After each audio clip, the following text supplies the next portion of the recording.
Na złocie mieliśmy bardzo fajne wejście w pozycję. Tutaj mamy wejście na kupna. Wcześniej mieliśmy wejście na sprzedaż po zmianie trendu na M1 timeframe'ie. Natomiast ta pozycja zostałaby wybita stop lossem, gdybyśmy jej nie zamknęli.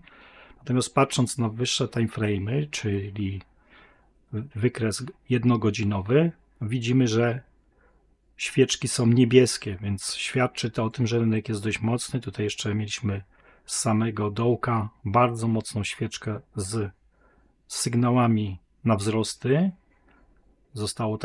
Rynek został odwrócony i pomimo tutaj tej świeczki spadającej gwiazdy, rynek był wzrostowy, ponieważ ta świeczka była cały czas niebieska i następna też nie zaczęła się rysować na czerwono, więc rynek był wzrostowy. I ten sygnał tutaj na buy, tu się otworzył ten sygnał na buy w tym momencie, czy był do wzięcia? Oczywiście.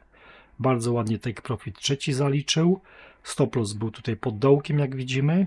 Był zgodny z trendem na H1 i na M5. Jak widzimy na M5 rynek został też zmieniony trend na niebieski i pomimo dużego spadku cały czas trend jest utrzymany na kupno. Dlatego tutaj nie szukamy sprzedaży w takich sytuacjach, jeżeli mamy też spadające gwiazdy, tylko szukamy raczej rynku, który powie nam, idziemy dalej do góry.